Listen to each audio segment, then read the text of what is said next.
Good afternoon, and welcome to everyone tuning in today. I'm Olga Segura, the Opinion and Culture Editor at the National Catholic Reporter, and you're tuning in to the second edition of NCR Culture, which is our monthly live stream conversation on everything related to pop culture.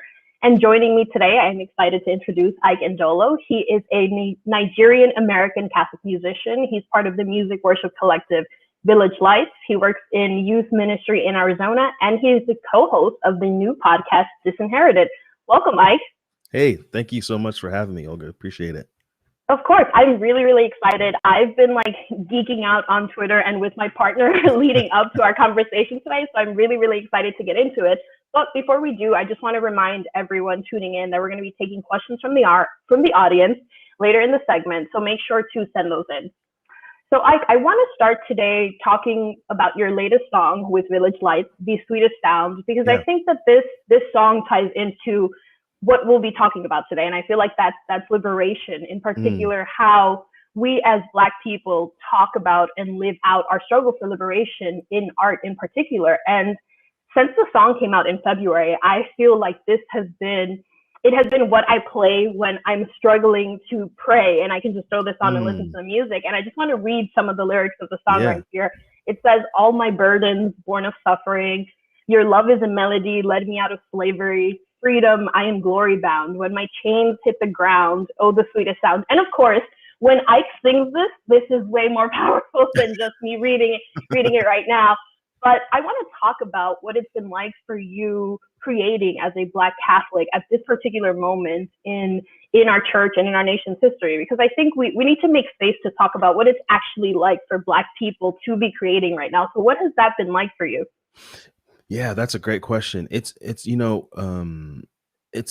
so many different things at once, I think. I think for me personally, I feel a burden to address things like freedom and liberation in my songs, and but also too, it can be extremely intimidating and tiring at the same time, as you're trying to, I don't know, deal with trauma, like racial trauma. And I'm kind of, it's so interesting because I know like a lot of artists can immediately, like a thing happens and they can write a song about it. It takes me a second to like really process it and like let it like trickle through my body and figure out where I'm at. And so but I think the most thing I feel is the burden. I don't really want to sing trivial things. I don't want to write trivial songs. And this song in particular, Sweetest Sound, was, I mean, it's fun. I mean, it was written, I wrote it 2 years ago, and I've been traveling and doing my own music for several years, almost 15 years. And then just recently with Village Lights, it's been a couple of my friends, other worship leaders, who we've decided to do this collective together. And so we sat down, and they'd already had something out, and then we completely rewrote it. Not completely, but almost rewrote that song. And I even remember sitting when we came up with that, with the lyric, when my chains hit the ground, oh, the sweetest sound, and like tears, in the room. And I don't know. It's like, I think for me, it's important to always attend to the fact that I am a Black Catholic, a Black Christian, a Black person, a Black man in this country, and also a creator, and making sure that I'm, I don't know, that I'm not swerving away from that. And sometimes almost to the detriment of art, like I could just be, the guy who just like, whatever, everything's fine, la da da da. I'm just gonna sing songs that everyone can consume. And, and because I think this has a Sweetest Sound has a duality to it. And, people can relate it to sin. I know for myself, whenever I'm writing about this, I think about actual freedom and actual liberation, especially for Black and brown people. And so, and even in the end of the song, we had a bridge, and and we wrote a bridge. We wrote it 2 years ago, almost 3 years ago. We wrote it, had this bridge. I didn't really ever love it because it just was like not that great. So we went through like 3 different versions, and finally we went to, I just basically just called on the spirit of Martin Luther King, and I was like, okay. So the bridge is, let freedom ring, let justice roll, from every village, from every home, and to me, it was really, really important that, there's a duality to this song, and you can take it this way, you can take it, but for me, to even just bring in some of the echoes of King, at the end of the song, to just kind of as this like kind of rallying call. We recorded it in August, a live recording, and we got to that bridge, and I get really into it whenever I'm playing, and I was borrowing my friend Matt Marr, who was producing it. It was at his studio, was borrowing his guitar for the shoot, and I just get into it, and I just started hitting it, and I broke his, I don't know, $4,000 guitar in the middle of that. And I'm like, sorry, but I think about that, I'm like, man, it's because, it felt like at that moment, the whole song and the theme of it about liberation had come to the point, and I just couldn't hold it. I couldn't hold it in anymore. And so I broke a guitar. I feel bad about that, but, yeah, I don't know. I feel like I'm rambling, but I think essentially being a black man, being a black person, brown person in this country is hard. And it is also hard in the church. And to write songs and create and around the idea of liberation can be alienating. And as I've even just speaking out about it. Right. But to me, it's like, I just never want to shy away from it, Right.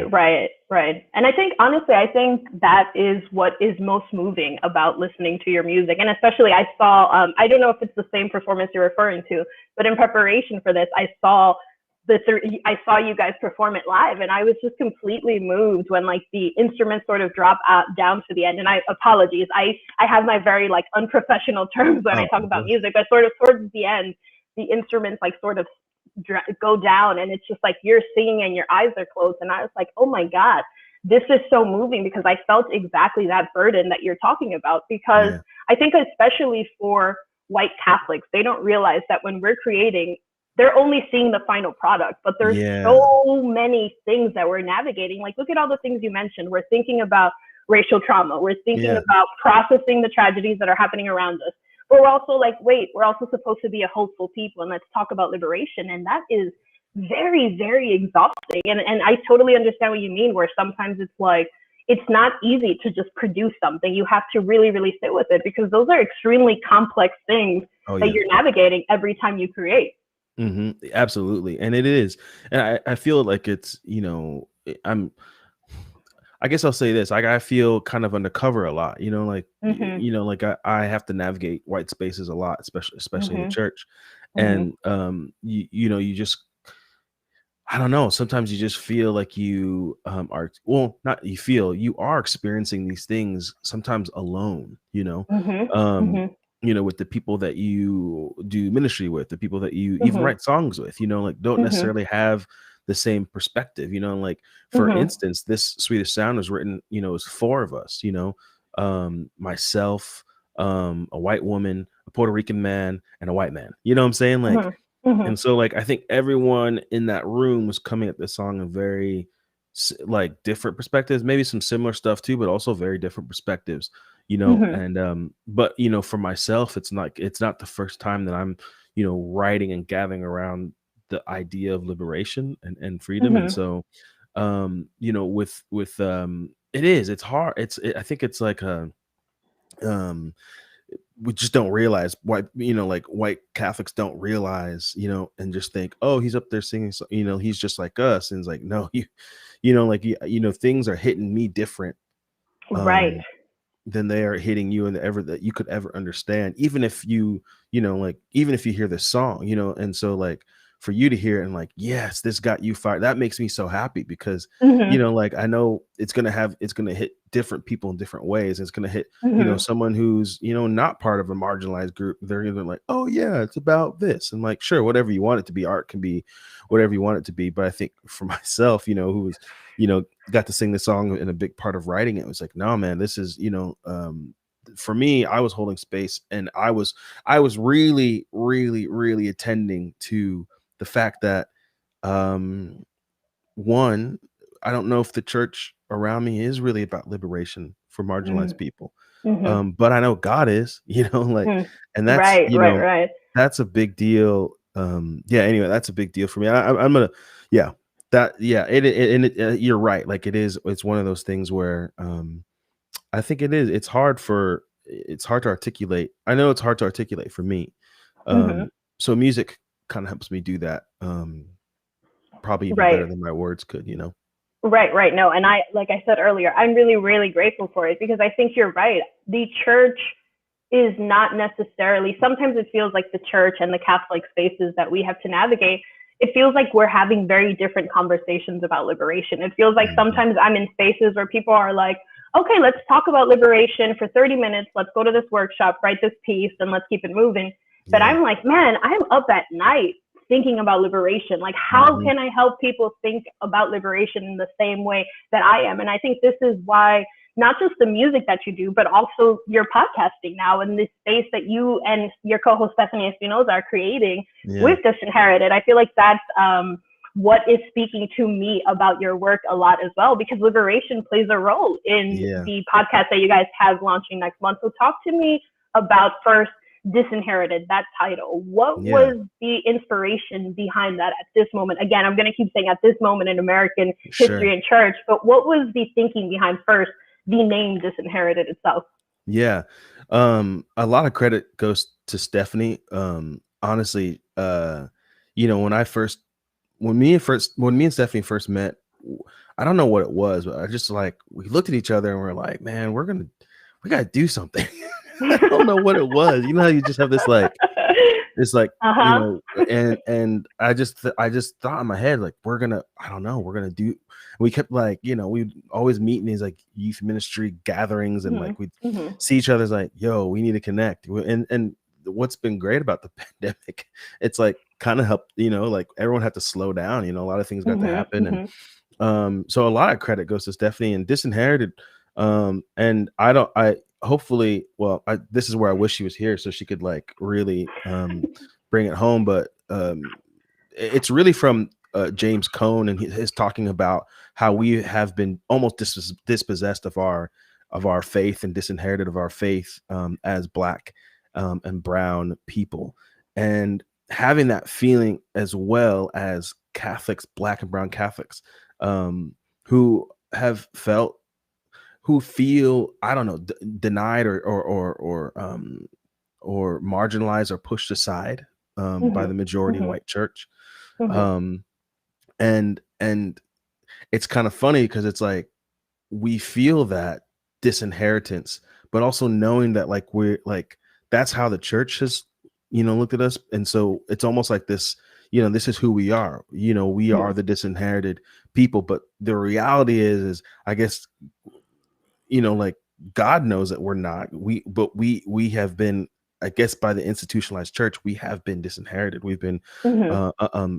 shuffled aside, I guess you can say. And Mm-hmm. Mm-hmm. so the hope for this podcast and the inspiration for it was just realizing that the church doesn't address or work for a lot of the things that we believe the church needs to address and work for, Mm-hmm. mainly liberation, and the care for queer people, and the care for marginalized groups. Like, it just it's almost like in the business of just sin management, Mm-hmm. um, Mm-hmm. and instead of radical liberation. And so that is, but even in the circles that me and Stephanie operate in the Catholic world, that stuff is never really ever talked about, ever. Like, Mm-hmm. and I think for the both of us, being in those environments and knowing, like, yo, we're just tired. Like, we're tired of it. Mm-hmm. Mm-hmm. We're Mm-hmm. tired of feeling like we have no place at the table. And Mm-hmm. Mm-hmm. it's something that also, for me, as a Catholic, lifelong Catholic, that I've always felt that, like, I've always Mm-hmm. had this feeling like I just didn't belong at the table. I was just kind of there as an Mm-hmm. afterthought. When you Mm-hmm. walk into a Catholic church in the Midwest, and all you see is white people, and then all you see is white Jesus and white Mary, and you don't feel like this belongs to you, Right. Right. um and maybe in your heart of hearts you want to believe that God is for you, but it doesn't really feel that way. You know what I'm saying? Like, it doesn't really feel that Right. way. Right. Um, Right. on from Sunday to Sunday, or when your mom forces you to go to youth group, like, which my mom did, like, and it's not like I'm not grateful for those things, but also too realizing like the trauma that those things caused, when you feel like you're on the outside, Right. constantly on the outside. So Mhm. that is, that was, I don't know, taking all of those things and realizing Mhm. where we are right now, and feeling like we were on the outside. I'm like, there's got to be more people like us, right? Like, there's Right. got to be more Right. people, like, and our first guest was yourself, Olga, and it was great. And I won't ruin it, but I'll say this: like, we have like a little debrief afterwards, and we're like, just the fact that someone like Olga exists, and that we can be friends, and we can hold, and like, it's just like, Mhm. oh man, that it was Right. huge, for us, and Right. so Right. And I love, I think what I appreciate about being invited into that space and just being alive as a Catholic in this moment in our church, where you guys are creating this digital community, because I've never met you. I've never met yeah, Stephanie, but yeah, in the past year, I have developed this like digital community of hmm, like-minded Catholics.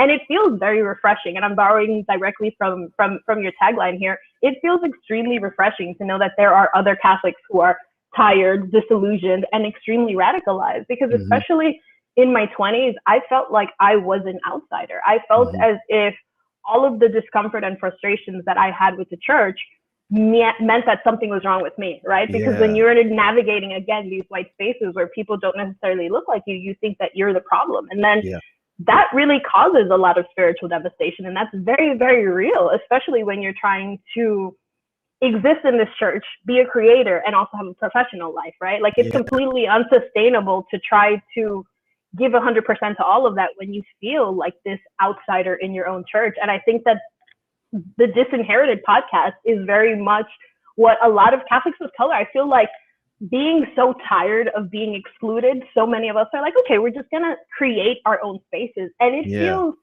so refreshing that you and Stephanie are creating that. Like, even the promo and the language used, and I shared this with you both offline as well, but even the language feels refreshing. It feels very much like a digital church space where yeah, me and my partner, we read the last email blast that you guys sent, and we were like, oh my God, how does it feel?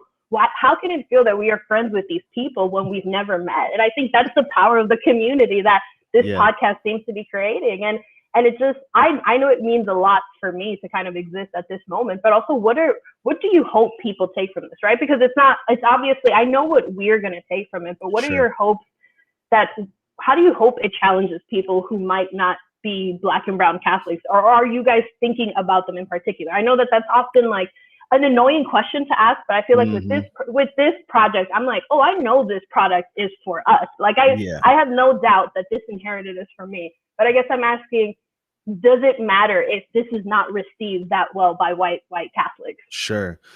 No, it doesn't. It doesn't matter that much. But the people who will receive. It's just Mhm.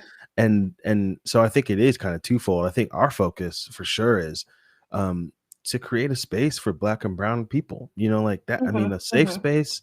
A place of trust and a place where Black and brown voices are elevated. Mhm. I Mhm. mean, Mhm. that is kind of number one for us. Right. And then but also too, to have a space where you know uh, like white Catholics and white Christians can learn and listen. Mm. Mhm. Mhm. And I feel like that's already kind of happening. Like I said, like I've been born and raised Catholic, and like the church is overwhelmingly white, especially for where I'm from, and so like I have a lot of white Catholic friends who have reached out, and they're like, I'm so Mhm. excited for this conversation. like I'm so excited to listen and to learn. And I'm like, and we want that. Like for sure. But our focus is to kind of dive into the, well, no, our focus is to really to create a community and to create a space where, where Black and brown people can be elevated and we can hear those voices, in the circles that we're in. You don't really see, a lot, even like this, the things that I do as far as like being a worship leader. And I go to conference, lead worship at conferences and all that stuff. And sometimes I'm the only, Black person on stage, not all the time, but most of the time. And so, and the people who are speaking are mostly white, and mostly men, and so, we just want to turn that over, well, and just to realize like, okay, I think there's also too, there's like this, like, okay, you guys need to, let us in and da da da da. And realizing like the church is so big, and like, and then when Steffi and I, started, decided to do this podcast, we're like, it's big. And there's there's all these other people who, who are like us, like the Olgas and the Dwaynes, like there are people who we can have community with, and we can do our part to elevate their voices. And like, yo, Catholic, like, when we interviewed Dwayne, I was like, our debrief, he was like, I still tell Stephanie this. I'm like,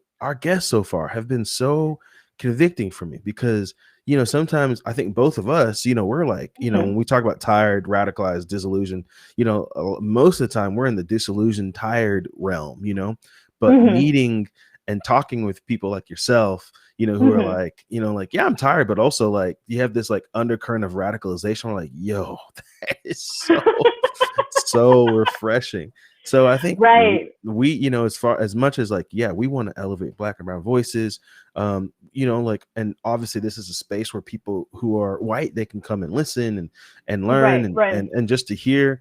And then for me and Stephanie, maybe selfishly, we're like, yo, we're this is great, like we get to meet amazing people and talk to them and just let them, share their heart. And that is, what a privilege that is. It feels like a real privilege, to do that. And we're, just kind of in the infancy of this whole thing, but we're me and Stephanie, talk, often, and we're like, gosh, it feels like there's like this like kind of groundswelling of people who have been, in the tired and radicalized and disillusioned state. And they're like, we're here for this. And so really all are welcome. Right.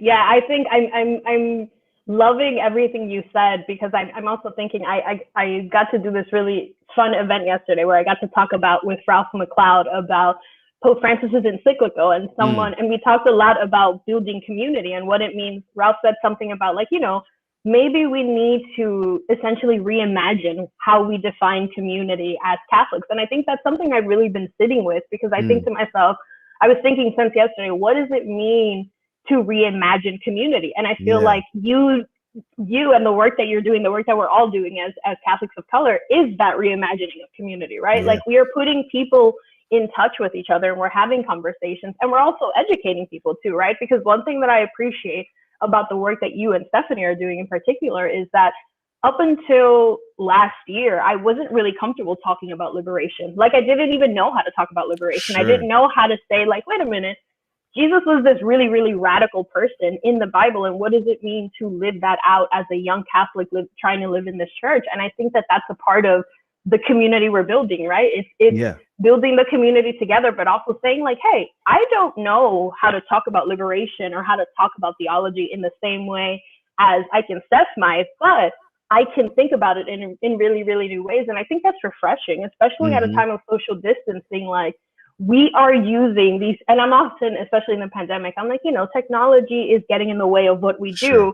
Sure. But this is like bringing us together. And I just love how creative people are getting. And I'm really, really excited about Disinherited, because I think that we need more spaces where you have Black and brown people saying, hey, we are tired. We are extremely disillusioned. And we should be allowed to say that, right? I feel like often I have been in spaces in the past year where I say, you know what? as a Black Catholic woman, as a Black Catholic immigrant woman, I'm really, really tired. I'm really, really tired. And I think it's important to be able to name that, you know? Absolutely. Absolutely. We are tired. We are disillusioned, and we're also the church.